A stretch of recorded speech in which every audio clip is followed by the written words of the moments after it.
Empezamos ya. Buenos días, José Antonio Loren. Muchas gracias por haber accedido a esta entrevista y a que podamos conocer las reflexiones que estás haciendo durante todo este tiempo.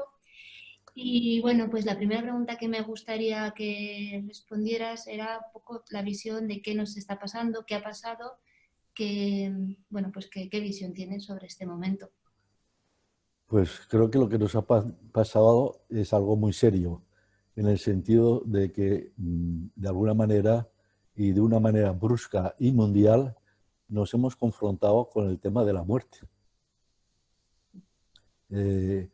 Y ese es una confrontación que, de alguna manera, nos ha hecho bajar de las tablas del teatro de la vida en las que nos montamos y estamos normalmente montados, ¿no? Por ejemplo, nos gusta mucho la obra de somos omnipotentes y omniscientes y somos la cima de los seres vivos, ¿no? Y resulta que un bichito que ni siquiera sabemos si es un ser vivo va y nos desconcierta y nos descoloca completamente y nos tiene completamente atemorizados. O sea, nos ha descolocado de alguna manera en algunas de las fantasías pues eso, que teníamos acerca de la superioridad por nuestra parte y incluso en este caso de la inmortalidad, ¿no? Porque justamente en la medida que vivimos en ese teatro, pues denegamos o no nos damos cuenta que la muerte siempre está ahí presente y que ha sido preciso esta circunstancia externa para que nos descoloque y tomemos conciencia de esa realidad. Y piensas también como hablas de como la caída o de ese, no sé si la caída, pero como que se descubre ese teatro, lo que hay detrás de esa obra, como si también a los psicoanalistas nos hubiese pasado algo así, nos hubiese hecho caer de ciertas posiciones de omnipotentes que igual estábamos manteniendo. No sé si compartes esa visión también. Bueno, creo que evidentemente nos coloca también en la misma situación de cuestionamiento.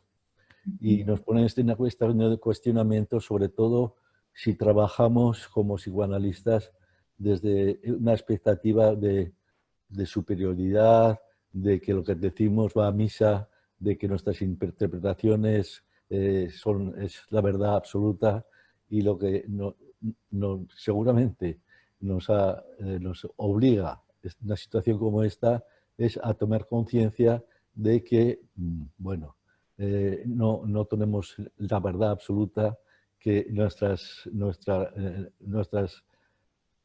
relación con el paciente no tiene que situarse en ese plan de superioridad, inferioridad, y yo lo sé todo y te aporto todo y tú tienes que tragarte yo lo que yo te digo porque yo soy el que sabe y tú el que tienes que decir, cuando en realidad los que no sabemos nada somos nosotros. El que sabe algo de sí mismo siempre es el paciente. Y el paciente es el que, de alguna manera, nos va revelando su interior. De alguna manera, igual que el coronavirus, nosotros lo que hacemos allí, de alguna manera, es actuar como catalizador de eso que va saliendo. Y que podemos no decirle que es verdad o es mentira a un paciente, sino mostrarle que a lo mejor lo que él dice o que él vive, a lo mejor tiene otra perspectiva de cómo mirarse, ¿no? Y por consiguiente, lo que de alguna manera entiendo que hacemos es aumentar la perspectiva de los hechos que un paciente puede tener acerca de sí mismo, simplemente mostrándole que, visto desde otra perspectiva, a lo mejor puede tener una mayor visión de sí mismo. Y cuanta más perspectivas, mejor, ¿no? En ese sentido, cada sesión sería de alguna manera un poco aumentar el número de perspectivas posibles con el cual acercarse al hecho psicoanalítico, a lo que el paciente va trayendo. Bueno, y siguiendo esto que comentas, en este momento, o sea, quiero decir, si nosotros como psicoanalistas tenemos la tarea o la función de poder ir ampliando las perspectivas, de la perspectiva que tiene el paciente sobre sí mismo, ¿piensas que en un momento así, donde seguramente, pues no sé, tu sensación, tu experiencia, pero muchos de estos psicoanalistas se han podido sentir, o nos hemos podido sentir en determinados momentos muy vulnerables, ¿piensas que es posible el seguir trabajando analíticamente con esa sensación de vulnerabilidad, con miedo, básicamente, en el cuerpo durante el trabajo? Yo creo que sí, incluso que es necesario, Ujú. porque me parece que la, la- la- la intuición psicoanalítica implica la tolerancia a la incertidumbre y a la duda. Y no hay mayor situación de incertidumbre y de duda que la que estamos pasando.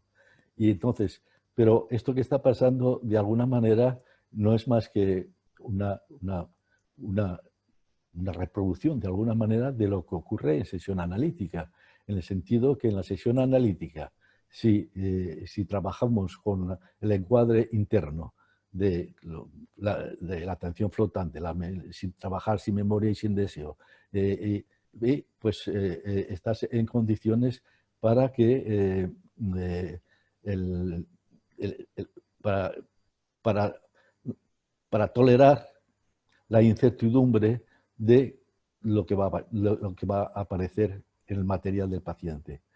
Esa tolerancia a la incertidumbre es fundamental, pienso yo. Tenemos que siempre estar muy capaces de tolerar la incertidumbre de lo nuevo. Al fin y al cabo, cada sesión analítica es una situación nueva, es una situación que introduce un cambio catastrófico, porque no sabemos lo que va a salir. Hay un elemento de incertidumbre y ese elemento de incertidumbre que introduce lo nuevo y que produce cambios catastróficos mentales y emocionales en el paciente y en nosotros mismos, lo que implica es que seamos capaces de, por esa tolerancia, hacer que en ese cambio catastrófico predomine el cambio en lugar de la catástrofe, de tal manera que, bueno, podamos ir haciendo lo que decíamos antes, es decir, ir introduciendo elementos nuevos que se van integrando en el psiquismo y en el vínculo emocional que se establece entre analizando y analista. Pero, insisto, lo que me parece fundamental de alguna manera es el elemento de tolerancia a la incertidumbre y a la duda frente a lo nuevo. Y ahora estamos en una situación de incertidumbre y de duda ante lo nuevo. Y tenemos que tener, y estamos en una situación muy de poder tolerar durante un cierto tiempo esa incertidumbre. Porque de momento no sabemos cómo van a evolucionar las cosas. Estamos metidos en el ajo, pero tenemos que tolerar eso que no sabemos acerca de cómo va a evolucionar esta historia. Igual que no sabemos cómo va a evolucionar un proceso analítico. Mm. Entiendo. Y ahora, justamente también en este momento, ¿no? Porque esto está siendo, bueno, pues todo apunta que va a ser algo que va a ser bastante largo y que, como decía, estamos ante una perspectiva llena de incertidumbre. Pero bueno, en este momento estamos justamente muchos volviendo a la consulta, ¿no? Que también es un paso, hemos pasado de estar confinados, de tener que acostumbrarnos a la situación novedosa, que ahora te preguntaré también de eso, del cambio de encuadre, del tener que pasar de lo presencial a lo telemático y ahora pues volvemos otra vez a lo presencial. Entonces, una pregunta antes de volver a lo presencial. Eh, ¿Has podido trabajar de este tiempo en confinamiento de forma telemática? ¿Qué has utilizado? ¿Teléfono? ¿Internet? Sí, yo estuve las 2 semanas primeras que no se podía conectar, interrumpiendo con la interrupción de las sesiones. Y después ya estuve trabajando con todos los pacientes de manera telemática, pero por audio. No me gusta la telemática visual. Uh Eh, -huh. Por y, teléfono. ¿eh? Teléfono, ¿Perdona? teléfono, que estuviste que Ah, sí, conectaste. por teléfono, sí. Entonces, en ese sentido, fíjate, yo te diría que ha sido una experiencia, como te decía antes, hay que aprender de la experiencia nueva.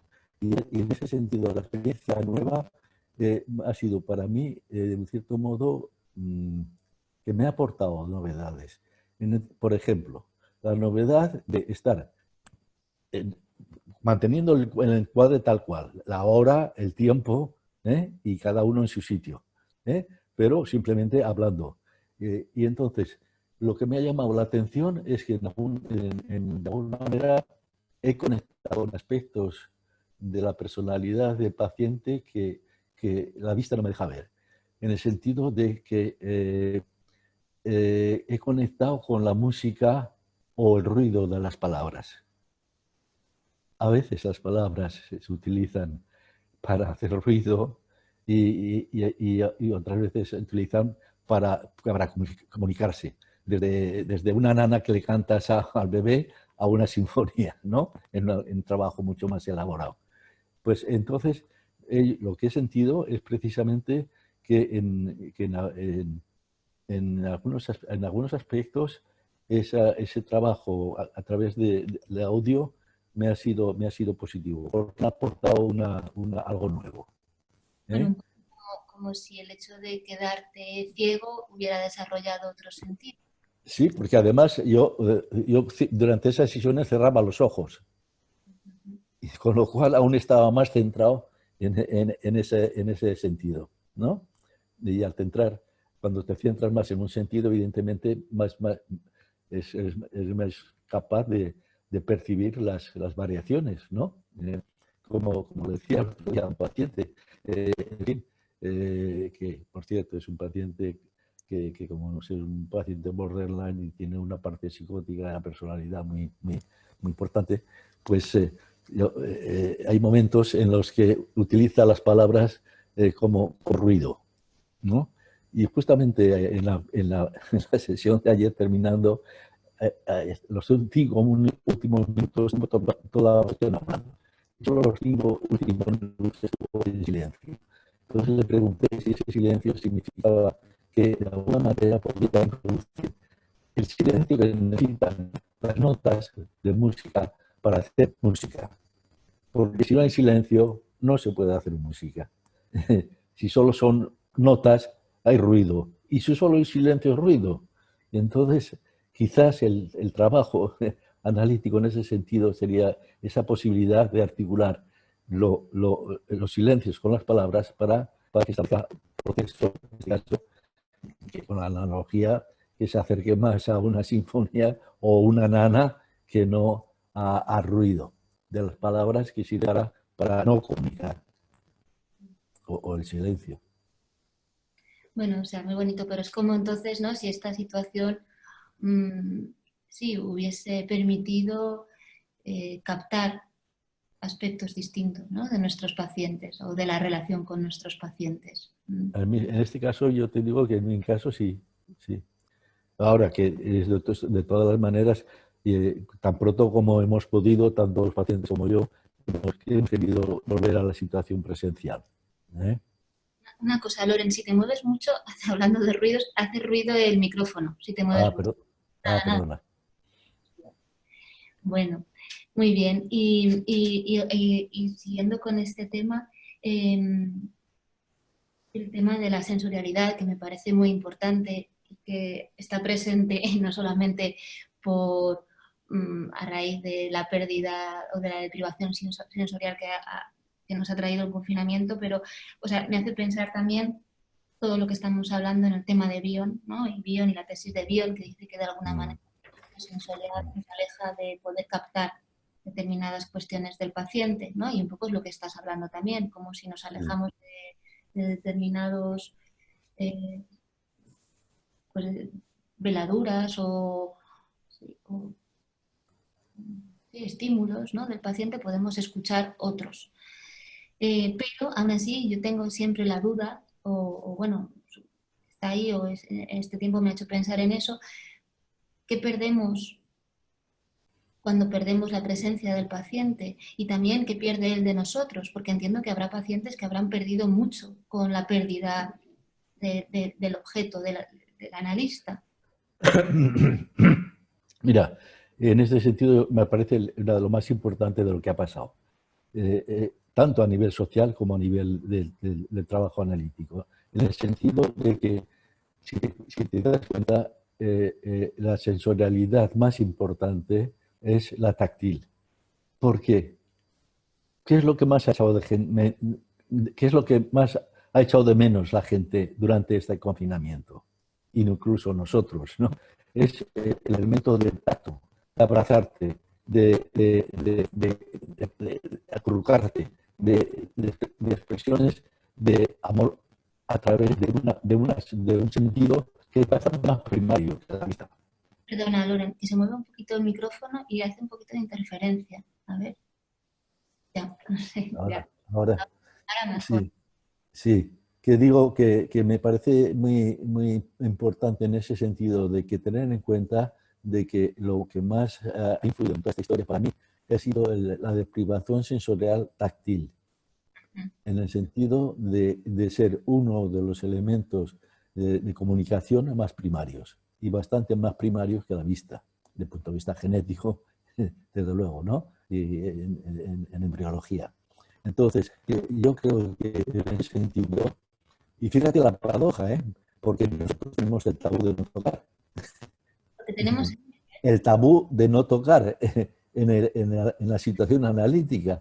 Y sin embargo, utilizamos ese instrumento técnico para justamente eh, que, que el paciente pueda conectar con él y conectar con él a través de los otros sentidos, igual que nosotros, es decir, a través de la vista o a través de la palabra, en el sentido que te hablaba antes, que podemos tocarnos con la palabra, podemos tocarnos con la vista, ¿no?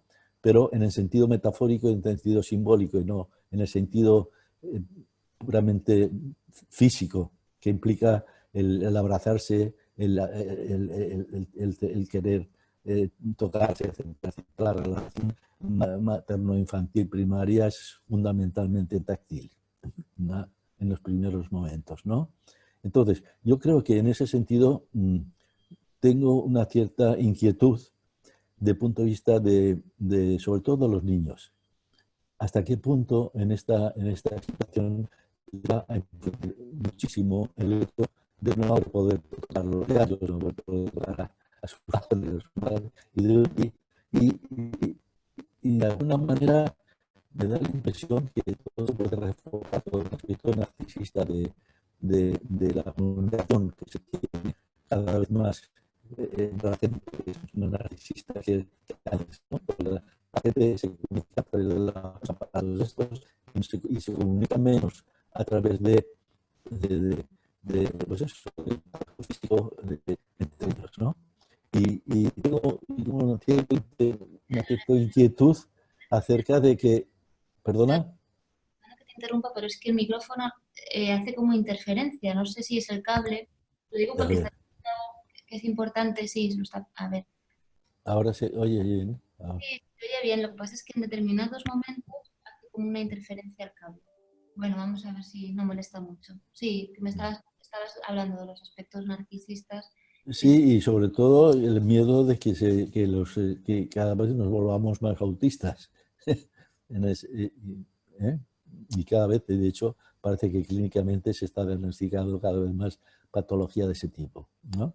Entonces, problemática como está, con esta historia de que una de las condiciones para poder justamente mantener el control del coronavirus es las mascarillas, la distancia de 2 metros, etcétera, etcétera. Y todo eso yo creo que sí que introduce unos elementos bastante inquietantes, diría yo, ¿no?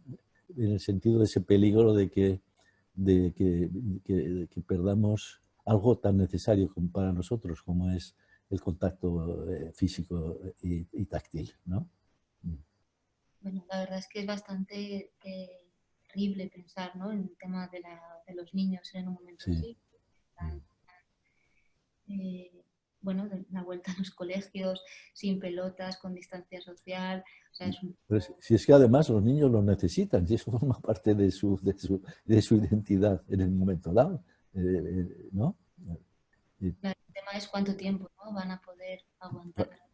sí, ¿cuánto tiempo? Igual.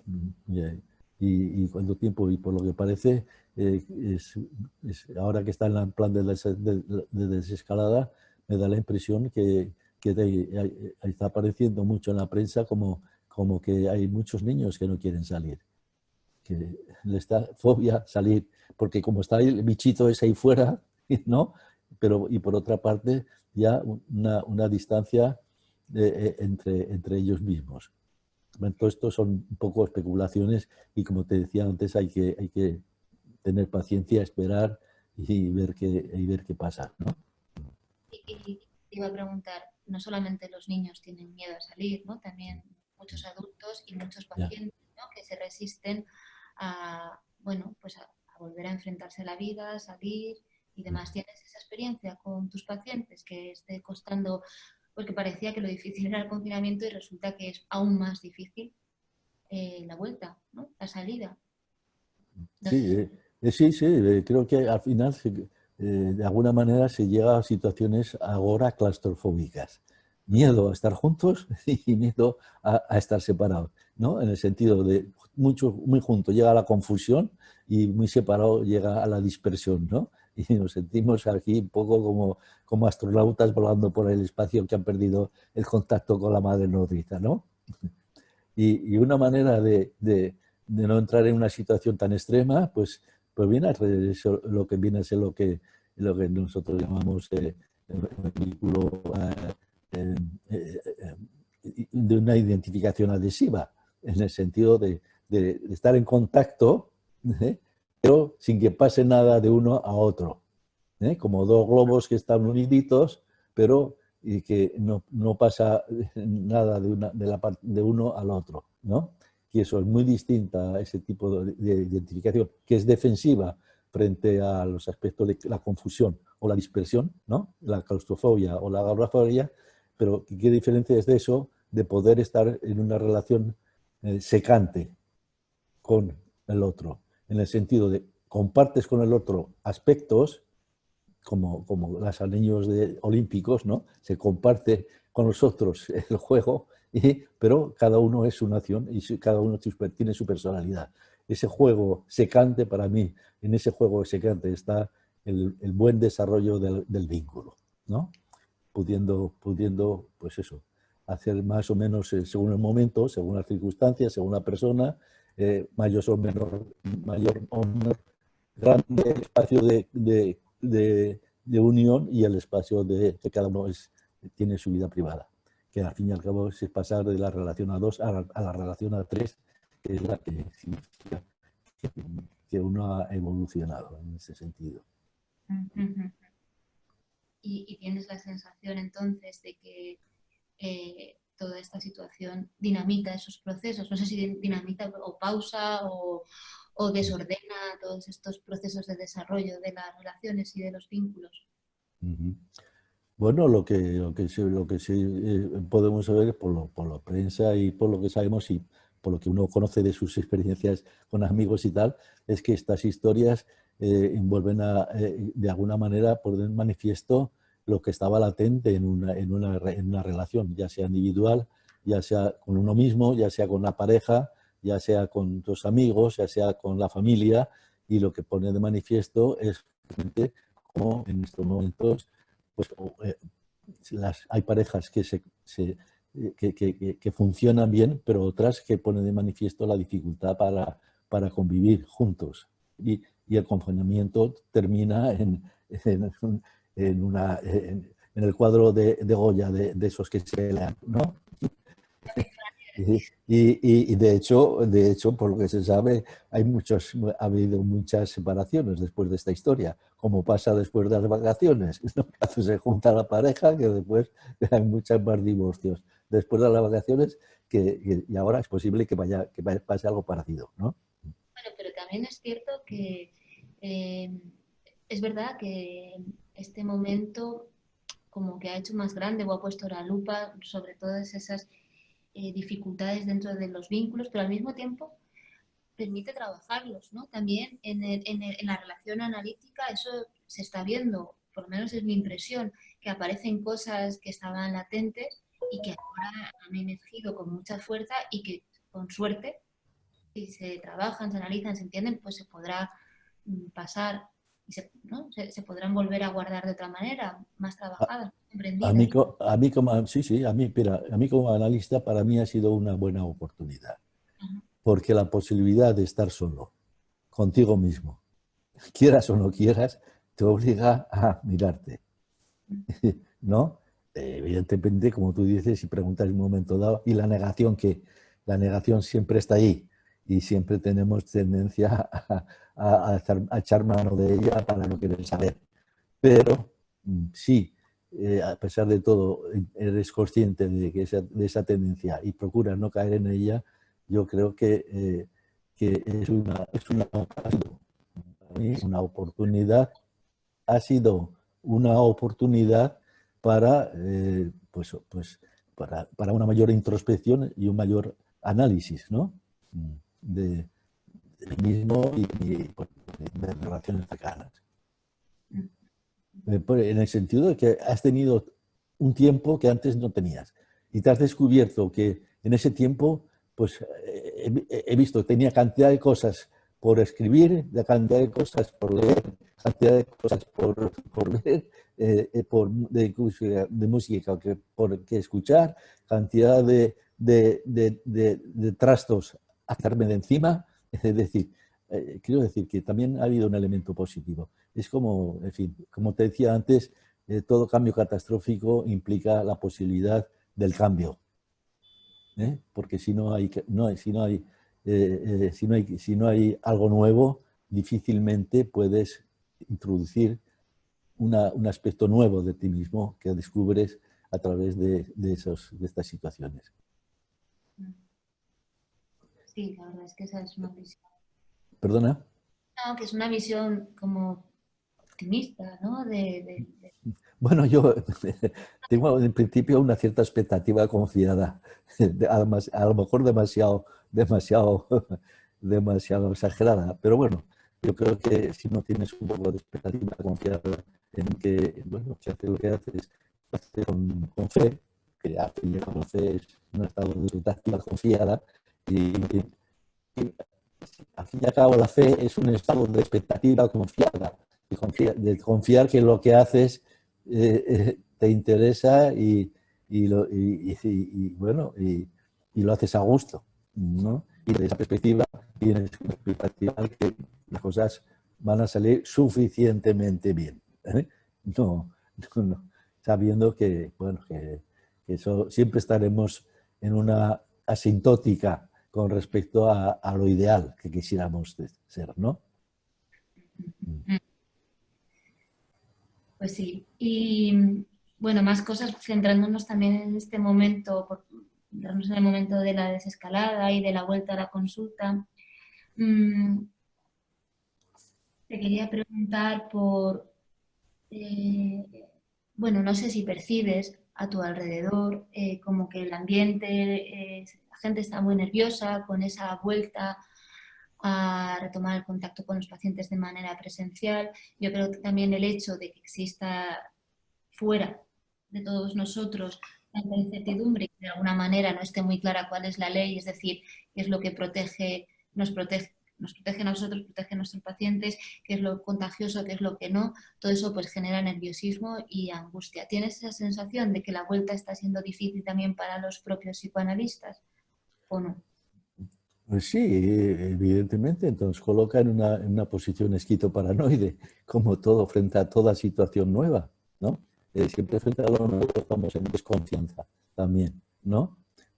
Hasta que podemos vivir la experiencia y ver si esa desconfianza, esa paranoia, por decirlo de alguna manera, tiene su justificación. Evidentemente, bueno, hay elementos de realidad que hacen que si te toca la China en esta historia, pues te toca. Que molesta el cable, que no te he escuchado lo último, que el cable está ahí.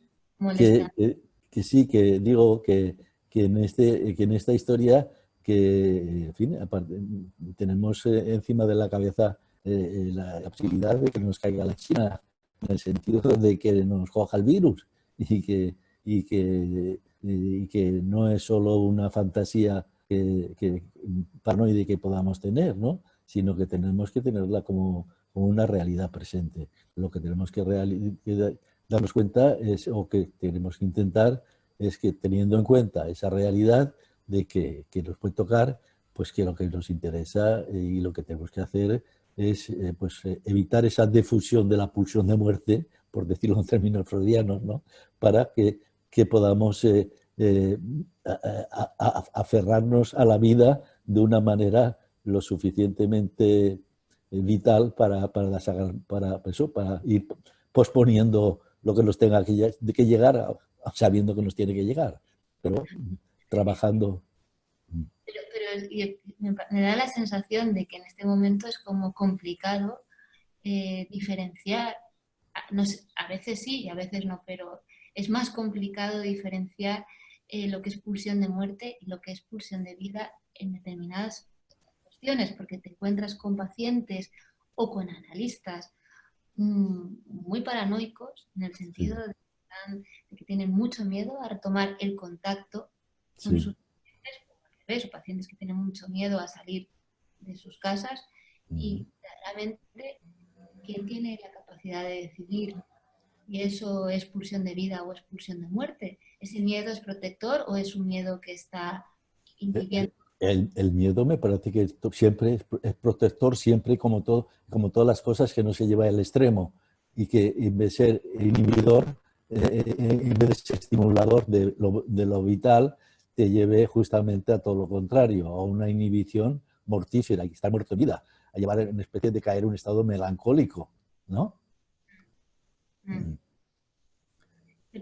Claro, pero lo que voy es que en este momento es especialmente difícil Sí. diferenciar, ¿no? Si esos determinados estados, por ejemplo, Bueno, de sí, es difícil, pero evidentemente, pero es una cuestión ya muy personal de cada cual, ¿no?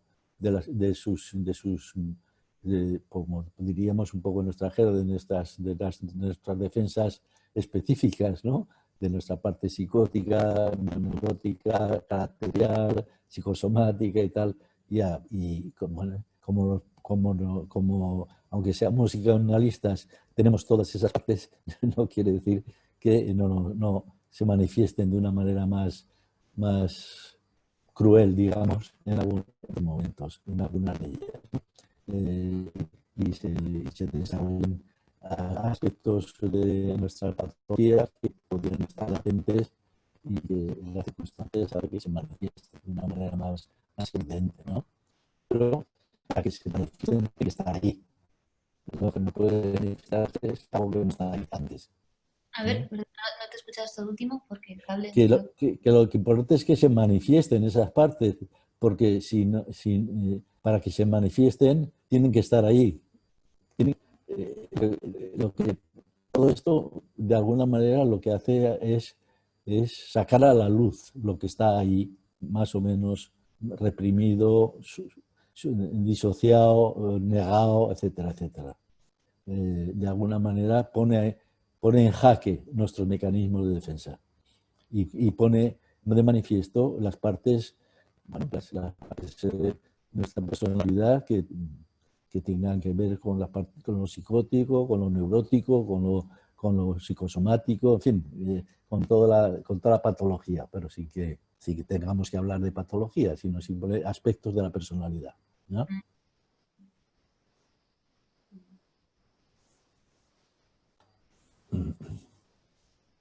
Bueno, y la cuestión también no sé si eso has tenido esa sensación, un poco la vuelta a la consulta, que es la vuelta a algo familiar y a la vez diferente, ¿no? Como si también trajera la sensación, el sentimiento de lo siniestro, del extrañamiento, como, bueno, reencontrarte con tus pacientes con la mascarilla, con los plásticos, ahí eso se introduce también un elemento distinto. Sí, es un elemento distinto, pero yo te diría que es secundario. ¿Eh? Para mí el tema de la mascarilla, y por lo menos tal como lo he vivido con los pacientes, por ejemplo, no ha sido ningún problema, igual que la distancia, ¿no? Llevamos la mascarilla en la sesión a 2 metros de distancia, ¿no? Del diván en el sofá, pero manteniendo exactamente el encuadre interno y solo nos modifica esos aspectos externos. Yo no he visto ninguna... Y quiero decir, me parece, insisto, que me parece esos aspectos de guardar eso, la mascarilla, la distancia, son importantes y necesarios, pero que me parece que son transitorios y que en todo caso no son significativos en el trabajo analítico de la sesión. A mí no me han perturbado, ni a mis pacientes tampoco, insisto, menos en este caso, que es el que he visto un poquito más de sospecha, en fin, de dificultad para poder estar ahí, bueno, un poquito como siempre, digamos, ¿no?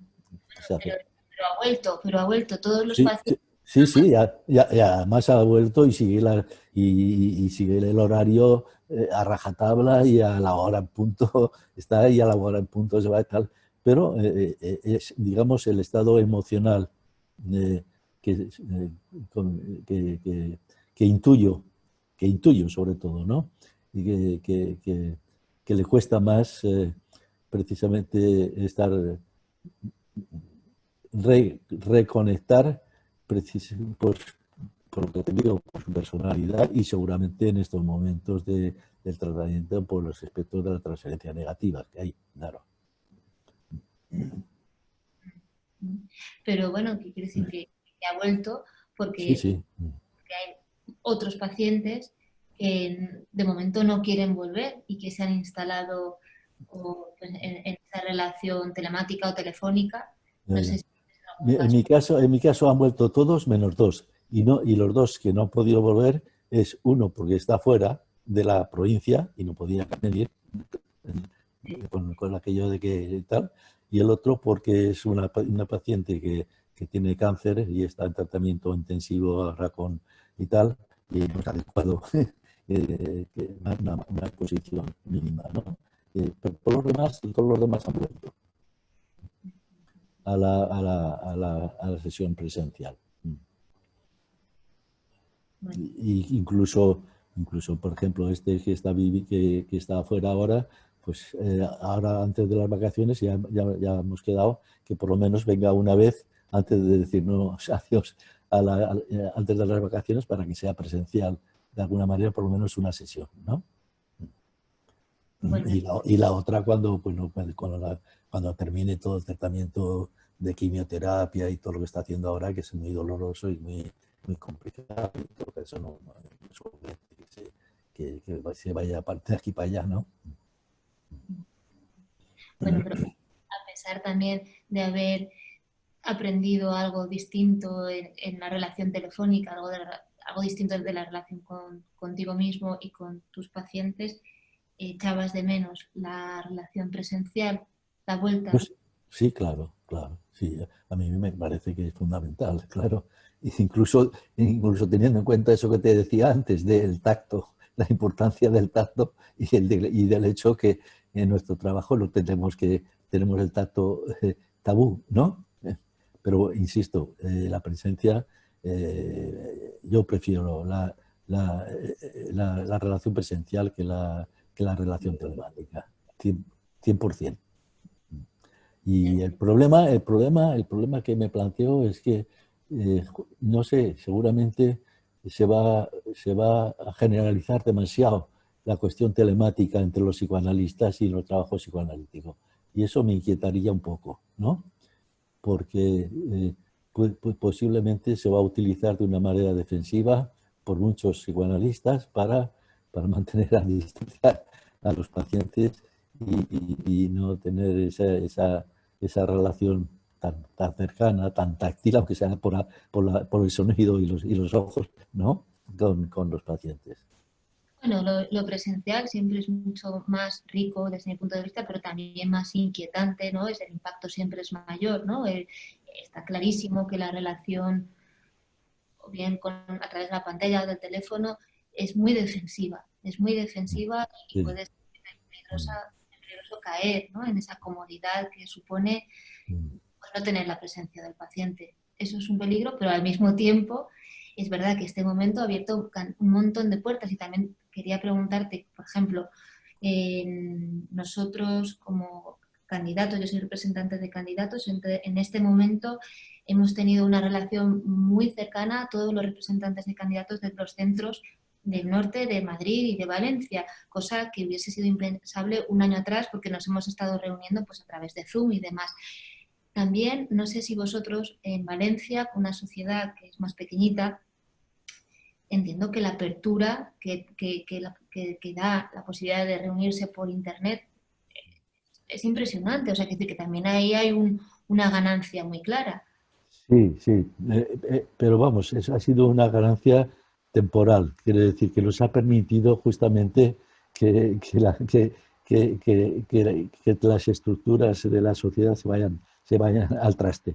Quiero decir, porque en Valencia, como tú dices, somos pocos y toda esta historia ha hecho que las actividades se han suspendido y que lo que único que hemos podido hacer ha sido reuniones telemáticas, justamente, eh, sobre todo para hablar justamente de nuestras experiencias con relación al confinamiento y estas cosas, y también ahora ya un par de veces ya hemos tenido reuniones científicas. Vamos a hablar de tal tema, ¿no? O a leer tales artículos y, por ejemplo, ayer martes tuvimos una reunión en ese sentido, ¿no? Pero estábamos todos deseando cuanto antes volver a reunirnos físicamente en la sociedad, entre otras cosas porque tenemos que organizar todo el curso que viene, de seminarios, de cursos, en fin, etcétera. Y bueno, eh, espero que por lo menos antes de las vacaciones podamos tener una reunión eh, presencial entre todos. Aunque justamente como la sede es muy pequeñita y la gente aún está desconfiada, pues han dicho igual que alquilamos un sitio y nos reunimos allí para guardar la distancia. Pero bueno, estamos en eso estamos, sí.